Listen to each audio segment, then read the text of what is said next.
నమస్తే, welcome to our channel. రోజు రోజు వైసీపీ వల్ల ఆగడాలు ఎక్కువ అవుతున్నాయి అనాలా, లేకపోతే జనసేన వల్ల ఆగడాలు ఎక్కువ అవుతున్నాయి అనాలా? అంటే ఎందుకు ఇతన్ని అంటున్నామంటే, ఆరోపణలు పర్లేదు, పరస్పర విమర్శలు పర్లేదు, రాజకీయ విమర్శలు నాట్ బ్యాడ్, బట్ కాకపోతే పర్సనల్గా బెడ్రూమ్ రిలేషన్ల వరకు కూడా బయటికి తీసుకొచ్చి రకరకాలుగా మాట్లాడుతున్నారు. దీని గురించి మాట్లాడదాం. మనతో పాటు సీనియర్ జర్నలిస్ట్ శ్రవణ్ కుమార్ గారు ఉన్నారు. నమస్తే సార్. నమస్తే సార్. సార్, ఇది నేను చూశాను, ఒక గాడిద, ఏ గాడిదో నాకు తెలియదు కానీ ఒక గాడిద, జనసేనకు సంబంధించిన గాడిద ఏం వాగిందంటే అది గాడిదే. ఎందుకంటే చనిపోయిన వైఎస్ రాజశేఖర రెడ్డి గారిని బెడ్రూమ్ రిలేషను పలానా నటి ఇంకా బ్రతికే ఉంది. ఆవిడకు కొడుకు ఉన్నాడు. కొడుకుంటే ఆయన ఫోటో ఇట్లా పెట్టేసి సేమ్ జగన్ పోలికలు ఉన్నాయి చూడండి, ఇంతకుముందు వైఎస్ఆర్ వీడితో అక్రమ సంబంధం ఉండేది, ఇలా వ్యవహారాలు ఉండేవని చెప్పి ఒక గాడిద వాగింది. దీన్ని ఎలా చూడాలి? ఒకటి ఫస్ట్ ఆ ఎపిసోడ్ చెప్పండి. అవునండి, మీరు చెప్పిన దాంట్లో నేను ఇంట్రోలో చెప్పినటువంటి దిగజారుడు అనేది నేను సమ్మతిస్తున్నాను. ముఖ్యంగా వైఎస్ఆర్పి పార్టీ కన్నా జనసేన పార్టీ వాళ్ళు రోజు రోజుకు దిగజారుతున్నారని చెప్పారు. వైఎస్ఆర్ పార్టీ ఒకటే అనింది, అఫ్కోర్స్ అది కూడా తప్పే. కన్నా అన్నాను, వైఎస్ఆర్పి పార్టీ కన్నా అన్నాను. వైఎస్ఆర్పి పార్టీ కూడా దిగజారినప్పటికీ ఇక్కడ ఎక్కువ బాధ్యత ఎవరికి ఉంది అంటే జనసేన పార్టీ పవన్ కళ్యాణ్కి ఉండాలి. ఎందుకంటే క్రమశిక్షణ తప్పినటువంటి ఫ్యాన్స్ రూపంలో ఉన్నటువంటి కార్యకర్తల వలన జనసేన పార్టీ అధ్యక్షుడిగా ఉన్నటువంటి పవన్ కళ్యాణ్కి చెడ్డ పేరు వస్తుంది. మరి ఆయన ఆదేశాల మేరకు జరుగుతుందా, ఆయన కనుసన్నలో జరుగుతున్నాయా, ఆయన పట్టించుకోకపోవడం ఇలాంటి పరిణామాలు జరుగుతున్నాయని ఖచ్చితంగా మనం పవన్ కళ్యాణ్ని బాధ్యుడిగా చేయాల్సిందే. ఎందుకంటే మనకు తెలుసు, సినిమా అభిమానులు తరచూ విపరీతమైనటువంటి అభిమానించేసి స్థాయి దాటేసి ఇంటిని, భార్యని, అక్కలను, చెల్లని బాధ్యత వదిలేసి నటుల కోసం తమ వ్యక్తిగత జీవితాలని నాశనం చేసుకున్నటువంటి ఎంతోమంది ఫ్యాన్స్ చూస్తున్నాం. అలాంటి వాళ్ళందరికీ కూడా ఈ అభిమానుడిగా ఏవైతే నటుడు ఉన్నాడో వాళ్ళకి దిశ నిర్దేశం చేయాల్సిన బాధ్యత కూడా ఆ సదరు నటుడి మీదనే ఉంటుంది. సో అలాగే తీసుకుంటే ఇక్కడ పవన్ కళ్యాణ్ అనే అభిమానులు అంతా కూడా చాలా వరకు డెడ్ లైన్ దాటేసి, బార్డర్ లైన్ దాటేసి ప్రవర్తిస్తున్నారు. ముఖ్యంగా ఈ మధ్యకాలంలో మనం గతంలో చూసాం. ఈ మధ్యకాలంలోనే రిలీజ్ సినిమా థియేటర్ ఆనందంలో నిరసనకు కూడా కాదు, అక్కడ నిరసనకు అలాగే అయినటువంటి సినిమా ప్రదర్శిస్తూనే మధ్యలో కరెంటు పోవడము, బాక్స్ రీల్ ఆగిపోయేది, అలాంటిది కానీ లేదా ఒక పాట కట్ చేయడం వల్ల కానీ ఇవేవి అభ్యంతరాల వల్ల జరిగినటువంటి నిరసన వల్ల కానీ ఏది జరగదు. వాళ్ళ ఆనందాన్ని తట్టుకోలేక ఆనందం స్థాయి స్క్రీన్ చింపేశారు. ఇవి సార్ కుర్చీ కోళ్ళు తీసి అవి కామనిగా కూళ్ళు కొట్టుడు, చీరల కొట్టుడు, ఊముచ్చడాలు ఇవన్నీ కామనిగా, అంటే అవి చేయకూడదు, అవి వాటికి లెక్కే లేదు. సో అలాంటి సంఘటనలు చూసుకున్నాం. చేయకూడదైనప్పటికీ ఓనర్ భరిస్తాడు వాటిని. దాంతోపాటు ఇక రాజకీయ నేపథ్యంలో చూసుకుంటే రాజకీయాలలో విలువలు లేవనే సంగతి మనందరికీ తెలిసినప్పటికీ ఈరోజు వరకు కూడా, మొన్నటి వరకు కూడా కొన్ని పదాలు మాత్రమే, చంపేస్తా, తాట తీస్తా, లేదా చెప్పులు కెమెరాలు, ఆ స్థాయి దాటిపోయింది. ఆ స్థాయి దాటిపోయి చెప్పులు పోయి ఆయన చెప్పులు అని ఇక పోతే ఇంకా హీనం ఏంటంటే వ్యక్తిగత జీవితంలోకి చొరబడి వాళ్ళు ఒకవేళ ఈ పవన్ కళ్యాణ్ గారిని ముగ్గురు భార్యల మీద విమర్శించారంటే వాస్తవం. అదే వీళ్ళు కూడా వ్యక్తిగతంగా విమర్శించకూడదు, కానీ ఉన్న విషయాన్నే వాళ్ళు ఉన్న విషయమేగా చెప్పింది. ఉన్న విషయం అతను కూడా ఒప్పుకున్నాడు. అనడం తప్పైనప్పటికీ ఉన్న విషయమే రైట్. వాళ్ళు కూడా హుందాగానే, అంటే ఇతర నాయకులు ఎలా మాట్లాడినప్పటికీ జగన్ మాత్రం హుందాగానే ఇండైరెక్ట్గా జర సెటరికల్గా అన్నమాట వాస్తవం. అది కూడా అనకుండా ఉంటే బాగుండే. సరే, ఆయన విమర్శించే స్థాయి ఎంతవరకు ఉన్నప్పటికీ వాటిని అన్ని దృష్టిలో పెట్టుకొని జనసేన అభిమానిని చెప్పుకుంటే ఒక జర్నలిస్టు, ఇది చాలా ఎంత పొరపాటు. ఒక జర్నలిస్ట్ అంత బయాస్గా నేను కార్యకర్తలా మాట్లాడడం అనేది వాడి జర్నలిజం వృత్తికి వాడు ద్రోహం చేసిన వాడైతే వాడు జర్నలిస్ట్ కూడా అనుమానంగా ఉంది నాకు. జర్నలిస్ట్ వాడు ఎప్పుడైనా చూసారా? ఎక్కడ చూడలేదు. వాడి గురించి డేటా ఎక్కడ డేటా తీసిన వాడి గురించి తెలుస్తలేదు. ఏ ఫోటో చర్చలో కూడా దొరుకుతలేదు. సీక్రెట్ పొలిటికట, పక్షపత్రికట, మరి ఉందో లేదో తెలియదు. ఉండి ఉండవచ్చు, మనం అనకూడదు. మన పరిజ్ఞానం లేనప్పుడు జర్నలిస్ట్గానే మాట్లాడాలి. పవన్ కళ్యాణ్ అభిమానులు అని చెప్పి మాట్లాడినప్పుడు దీంట్లో స్పష్టంగా అర్థమవుతుంది రాజకీయ దురుద్దేశ ఆరోపణలని.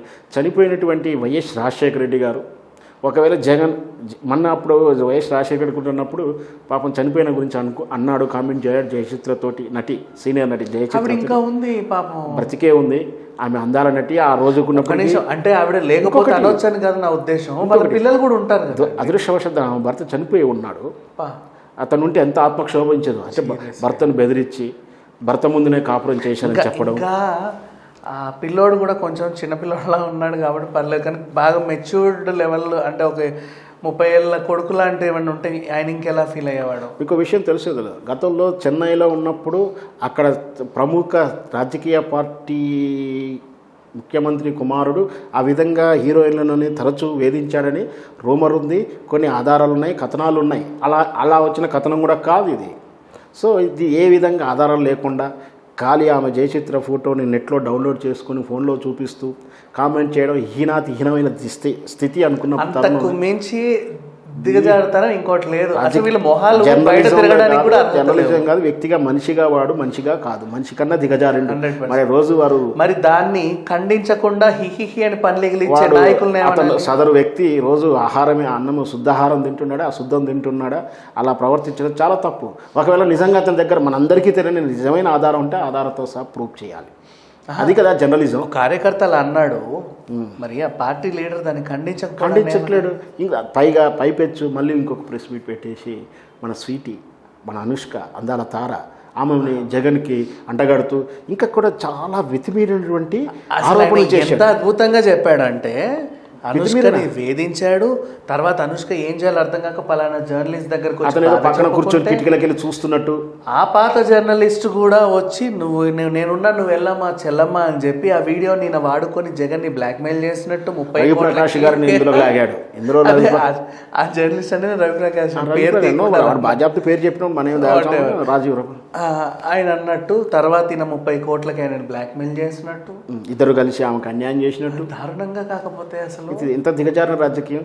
అనుష్క స్వీట్ మనకు తెలుసు, ఆమె సినిమా ఇండస్ట్రీలో కూడా ఎలాంటి వివాదాలు లేవు, ఇప్పుడు లేవు. చాలా నవ్వుతూ స్మైల్తో ఉంటుంది. ఎలాంటి దాన్ని ఆమె ఎలాంటి క్యారెక్టర్ లేసినా అసలు వివాదాలు. అసలు ఆ మహానటి సావి తర్వాత మరొక నటి వచ్చిందని చాలా సంతృప్తి పడుతున్నాం.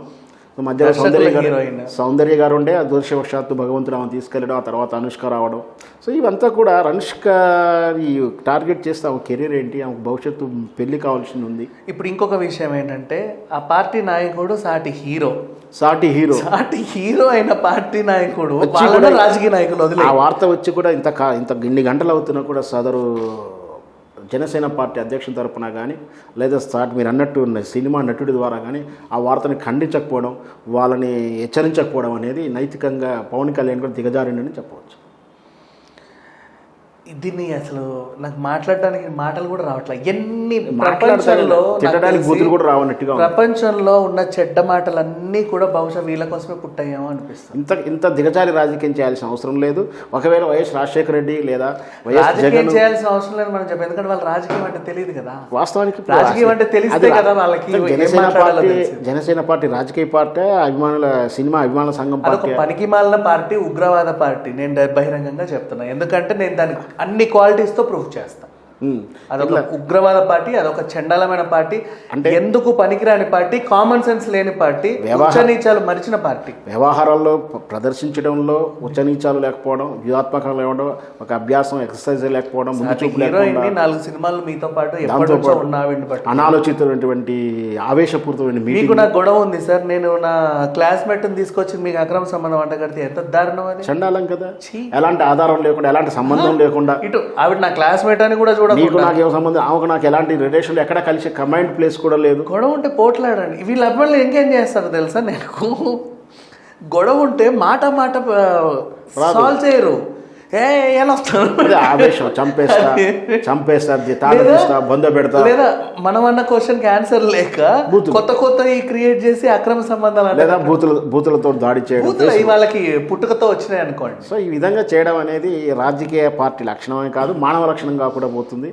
సరే ఇప్పటికైనా జరుగుతున్న పొరపాటును, జరగబోయేటువంటి ఆ నష్టాలను, అనర్థాలను, నీకు ఎంత కక్ష ఉన్నా జగన్ విమర్శించండి. జగన్ ఇంకా అవినీతి పరుడు అనండి. నీకు దమ్ము ఉంటే, నీలో ఉన్నటువంటి స్కిల్స్ ఉంటే, జగన్ ప్రభుత్వం ఏం చేస్తున్న అవినీతిలో సాక్ష్యాధారాలు రాబట్టండి. ఆయన చేస్తున్న తప్పుల పట్ల ప్రజలకు అర్థమయ్యేలా చెప్పండి.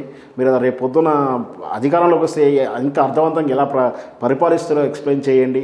అది చేయాల్సింది వదిలేసి రాజకీయంగా ఇట్లా హీనాతీనంగా, అది కూడా సినిమా తారలు అయితే వైరల్ అవుతుందనో ఇంకెక్కువ అప్రతిష్టపాలు చేయొచ్చు అనుకుంటున్నారో కానీ సినిమా రంగం కూడా ఈ విషయంలో కూడా సినిమా ఇండస్ట్రీ కూడా వచ్చి ముందు నిలబడి సదరు జర్నలిస్టుల మీద, సదరు వెబ్సైట్ మీద చర్యలు ఖచ్చితంగా తీసుకోవాలి. ఇది ముందు సినిమా రంగం వాళ్ళు కూడా ముందుకు రావాలని కూడా నాకు కోరిక. నెక్స్ట్ బేసిక్గా సిగ్గు ఎగ్గులు ఉండవు అంటారు. సిగ్గు అంటే సిగ్గు పడకపోవడం అంటే ఏంటంటే ముడ్డి కడిగే దగ్గర నుంచి విస్తరాకుల వాళ్ళు రాసుకుంటూ పూసుకుంటూ అవన్నీ అంటే సిగ్గు పడకపోవడం, సిగ్గు పడకుండా పనిచేయడం రాజకీయ నాయకులు. సిగ్గు లేదు వీళ్ళకని వాళ్ళు ఇంకో ప్రచారంలో ఎగ్గు లేకపోవడం ఏంటంటే దిగజారుడుతనం. ఇప్పుడు దీన్ని ఈ ఎగ్జాంపుల్ నేను పర్టికులర్గా చెప్తాను. ఇంతకన్నా ఈయనంగా ఇంకెవరు దిగజారేమో కాదు సార్. అసలు నీకు అదే ముఖ్యమంత్రి పదవి కావాలంటే ఇలా కాదు కదా. ఇప్పుడు మీకెన్ని వ్యవహారాలు ఉన్నాయో మాకు తెలుసు, బయట పెడితే మీరు చచ్చిపోతారని బెదిరివ్వండి. ఏం లేకుండా ఉన్నా సదరు సార్ పేరు మీద ఎన్ని రాలేదు.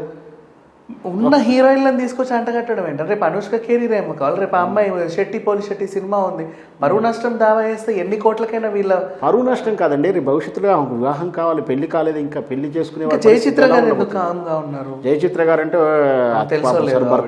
భర్త చనిపోయాడు, ఆయనకు వాళ్ళ బాబు భవిష్యత్తు ఏంటి, వాళ్ళ కుటుంబ పరువు ఏంటి, ఆమె రాజకీయంలో తీసుకురావడం ఏంటి, ఆమెకు ఎలాంటి రాజకీయ సంబంధం లేదు. ఇప్పుడు రోజా గారు ఉన్నారు, ఆమె తెలుసో తెలియకో రాజకీయాలు ఉన్నది, ఆమెనేది అన్నారంటే రాజకీయం కదా. రోజా గారు కూడా మొహం మీద బూతులు తిడతారే తప్ప ఇంత చండాలమైన తాటి దాంతో తిరిగావు ఇంత తిరిగావు అబ్బే చిచ్చి నోటి నుంచి రాలా, డైరెక్ట్ మొహం తీసి ఏ అంటదే తప్పితే ధైర్యం, అది ధైర్యం చేస్తావరా రారా అని మెచ్యూరిటీ ఉంటుంది, మెచ్యూరిటీ అని అంతే తప్ప నువ్వు వాడితో పడుకున్నావు దీంతో పడుకున్నావు. ఆమె ఓడిపోయిందని చెప్పి అన్మెచ్యూరిటీకి ఎప్పుడు ప్రవర్తించలేదు. ఓడిపోయినా కూడా ఆత్మస్థైర్యం కోల్పోలేదు. ఇంకా కష్టాల్లో ఆదుకున్న జగనన్న అని చెప్పి జగనన్నకి సపోర్ట్ చేస్తుంది. తను కూడా చాలాసార్లు బాధపడింది. మనం చూస్తున్నాం వాళ్ళ కుమారుడితో కూడా కొంచెం క్లోజ్, దాన్ని కూడా వాళ్ళ అమ్మాయిని కూడా ట్రోల్ చేస్తే ఏడ్చింది. ఆ అమ్మాయిని ట్రోల్ చేయడం, కొడుకుతో అన్యూన్యంగా ఉంటా కూడా దాన్ని కూడా విమర్శిస్తూ, దాన్ని కూడా సెటైర్ చేస్తూ విమర్శిస్తూ తాను చాలా బాధపడింది. సో ఇక్కడ ఏంటంటే పార్టీ కార్యకర్తలైనా సరే, సోషల్ మీడియా కార్యకర్తలైనా సరే వ్యక్తిగత జీవితంలో చొరబడకుండా ఒక స్త్రీని మన ఎంత సనాతన సాంప్రదాయం, ఒక స్త్రీని, ఒక తల్లిని, సాటి వ్యక్తిలో తల్లిని చూసుకోవాలంటాం. సో అలాంటి వ్యక్తులను అలా చేయకుండా ఇలా వ్యక్తిగత దూషణ చేయడం అనేది ఆ చేస్తున్న కార్యకర్తల మీద ఖచ్చితంగా పార్టీ అధ్యక్షుడిగా లేదా అభిమాన సంఘాల తరఫు హీరో అయినా సరే, పార్టీ అయిన వాళ్ళైనా సరే వాళ్ళ మీద కట్టడి చేయాల్సిన మధ్య వాళ్ళ మీదనే ఉంటుంది. బట్ ఏదేమైనప్పటికి కూడా వీళ్ళు ఎలాగ మాట్లాడుతుంది ఎందుకు చెప్పనా, ఆయన పిల్లలకు తలైన రేణు దేశాయినే అది ఇది అని మనుషులు విచ్చ మాట్లాడినప్పుడే ఈయన నోరు తెరిచి తప్పండి అలా అనకూడదని చెప్పాలి. ఇప్పుడు అలాంటిది కావాలని అక్రమ సంబంధాలు అంటగట్టాక మనకు సంబంధం లేని ఆవిడ నన్ను అడిగితే ఈ విధంగా జనసేన పార్టీ తరపున అతను సదరు జర్నలిస్టు ఇచ్చిన ఆరోపణల విషయంలో చూస్తే రాజకీయాలు వాళ్ళు ఏం చేసుకున్నా ఈ విషయంలో సినిమా ఇండస్ట్రీ అంతా కూడా ఏకమై జనసేన పార్టీని కానీ ఆ సదరు జర్నలిస్ట్ మీద చర్య ఖచ్చితంగా తీసుకోవాలి. నన్ను అడిగితే వాళ్ళు సినిమా ఇండస్ట్రీ నుంచి బహిష్కరించాలి పవన్ కళ్యాణ్. సినిమా ఇండస్ట్రీని ఇబ్బంది పెడతావు, రాజకీయాల్లోనూ ఇబ్బంది పెడతావు, నీ వల్ల సొసైటీకి ఉపయోగం అంటే ఏమీ లేదు. అయినప్పటికీ కూడా ఇంతమంది అభిమానులు ఉండడము ప్లస్ అయినా సరే నీకు వాళ్ళు కాపాడుకుంటారు. సీరియస్లీ అది అదృష్టం సార్. అది అభిమానం కూడా మనిషి ఎంత నీచుడైనా సరే ఇంతమంది అభిమానులు రావడం గ్రేట్. అసలు క్లియర్గా చెప్తాను, అభిమానం ఏంటండి, అదే అదే పవన్ కళ్యాణ్ వచ్చిన అంతమంది వస్తారు, అదే చిరంజీవి వచ్చిన అంతే వస్తారు, అదే ఇంకో హీరో నాగార్జున అంతమంది వస్తారు, కాంగ్రెస్ పార్టీ అక్కడ మీటింగ్ పెట్టిన అంతమంది వస్తారు, కేఏ పాలు పెట్టిన వస్తారు, షర్మిల పెట్టిన వస్తారు. నిన్న కేతిరెడ్డి గారు అన్నారు, ఏమన్నారంటే యాక్చువల్లీ తిరుపతిలో బహిరంగ సభలో పవన్ కళ్యాణ్ మీటింగ్కి జనాలు వస్తే అది పెద్ద ఇది కాదు, నిన్నగాక మొన్న వచ్చిన వీరసింహారెడ్డి హీరోయిన్ హనీ రోజు వచ్చినా ఇంతకంటే ఎక్కువ జనాలు వస్తారు, ఆవిడకు కూడా అంత క్రేజ్ ఉందని నిన్నే అన్నాడు కేతిరెడ్డి అన్నాడు. ఆ విధంగా చూస్తే సినిమా నటుని చూస్తానికి వచ్చడం, ఆ కేరింతలు వీరింతలను చూసి నిజంగా నా అభిమానులను ఫీల్ అవ్వడం, లేదా నేను వీళ్ళని చూసి రేపు రాజకీయం చేసి గెలుస్తాను అనుకోవడం అని అంతమించిన అమాయకత్వం ఇంకోటి ఉండదు. ఎందుకు మనం చూసాం నిన్న కాంగ్రెస్ పార్టీ ఖమ్మం మీటింగ్లో లక్షలాది మంది వచ్చారు. అదే అక్కడ రేపు ఇంకొక పార్టీ పెట్టి అంతకుముందు పెట్టిన బీఆర్ఎస్ పార్టీ కూడా అంతమంది వచ్చారు. రేపు కేఏ పాల్ లాంటి వాళ్ళు మీటింగ్ పెట్టినా వస్తారు, ఇంకో పార్టీ వాళ్ళు పెట్టినా కూడా వస్తారు. ఆ పార్టీ వ్యక్తులను చూసి సమూహాన్ని చూసి మన వాళ్ళని అనుకొని ఆ బలం చూసుకొని ఇట్లా దిగజార రాజకీయాలు చేస్తే మాత్రం ఖచ్చితంగా రాబోయే ఎన్నికల్లో ప్రజలు బుద్ధి చెప్తారు. వాళ్ళకు ఆల్రెడీ బుద్ధి చెప్పారు, చెప్తూనే ఇంకా చెప్తారు. ఇంకా అసలు పార్టీ అధ్యక్షులు 2 దిక్కులు ఓడిపోవడం అని అంతకుమించిన అవమానం ఇంకోటి ఉండదు. ఆఫ్ కోర్స్ ఇప్పటికి ఈ రోజు కూడా 175 స్థానాలు ఎక్కడి నుంచి పోటీ చేస్తాడో అనే క్లారిటీ లేదు. 175 స్థానాల్లో ఆయన ఎక్కడ పోటీ చేయబోతాడో క్లారిటీ లేదు. కెమెరాకి పేరుని చెప్పులు చూపించాడేమో కానీ ప్రజలు ఎప్పుడో చూపించారు. 175 స్థానాల్లో ఎక్కడ పోటీ చేస్తాడో ఆయనకు లేదు. ఆయనకు రాబోయే వాటాలో 15%, 20% ప్రకారం చూసుకున్నా ఏ నిజంవరకు ఆయనదో కూడా ఇంతవరకు తెలియదు. పైగా సాటి కాపు నాయకుడు మృదంగరెడ్డిని ఏదో అనేసి ఉన్న కాపులను కూడా చీల్చేశాడు. చీల్చేసి పార్టీ పరంగా కానీ ఆయన కుల పరంగా కానీ అభిమానాన్ని పోగొట్టుకున్నాడు. ఎక్కడ ఏమీ లేదు. సినిమా పరంగా కూడా అభిమానులు పోగొట్టుకుంటూనే ఉంటాడు. ఇప్పుడు వచ్చే సినిమాల వల్ల కాన్స్టిట్యూషన్ ఏదో తెలియదు, ఎన్ని సీట్లు వస్తాయో తెలియదు, ఎన్ని సీట్లలో పోటీ చేస్తాడో క్లారిటీ లేదు. అసలు ఏంటో లేదు. నిన్నటి వరకు అసలు ఆ గుర్తేందో కూడా తెలియదు. అదృష్టవశాత్తు మళ్ళీ అదే పాత గ్లాసే ఇచ్చారు. మళ్ళీ ఇచ్చారు పాత గ్లాస్ మళ్ళీ ఇచ్చారు. రీసెంట్ మొన్న తీసేసుకున్నారా గ్లాస్ మళ్ళీ పాత గ్లాస్ ఇచ్చేసారు. ఆ పాత గ్లాస్ ఒకటి ఇచ్చారు. కానీ ఏ పార్టీ పొత్తుతో పోతాడో కూడా క్లారిటీ లేదు. రేపు బీజేపీతో వెళ్తాడా, తెలుగుదేశం వెళ్తాడా అనేది కూడా అంటే రేపు తెలుగుదేశం హ్యాండ్ ఇచ్చి బీజేపీతో కలిసి వెళ్ళే అవకాశాలు కూడా ఉన్నాయి. సో ఇక్కడ ఏ క్లారిటీ లేదు. గందరగోళంగా ఉన్నటువంటి నడి సముద్రంలో ఉన్నటువంటి వ్యక్తి పవన్ కళ్యాణ్. ఆయన మునుకుతూ యావత్ రాష్ట్రాన్ని ముంచుతోనే కాదు, సినిమా ఇండస్ట్రీ కూడా లాక్కొచ్చి అలా కూడా ముంచేలా ఉన్నారు. సీరియస్ పాప అందరి దగ్గర అడ్వాన్సులు తీసుకొని వాళ్ళేమో తాళాతో ఏ సినిమా ముందు రిలీజ్ ఆయనకి క్లారిటీ కూడా లేదు. ఇంకొకటి ఏ సినిమా ముందు ప్రారంభించారు, నేను దేవుడిని అన్ని రేపు వస్తున్నట్టు టీజర్ దేవుడు అన్ని టీజర్స్ ముందే రిలీజ్ అవుతున్నాయి. ఏది ముందు స్టార్ట్ అయింది, ఏది ముందు వస్తుందో కూడా క్లారిటీ లేదు. ఏ షెడ్యూల్లో ఉంటాడో క్లారిటీ లేదు. వరాహి అనగానే స్టార్ట్ అయింది, మళ్ళీ బ్రేక్ వచ్చింది. మళ్ళీ రేపు 9వ తారీఖు నుంచి మళ్ళీ ప్రారంభం అంటున్నాడు. Anyway thank you sir, thank you so much.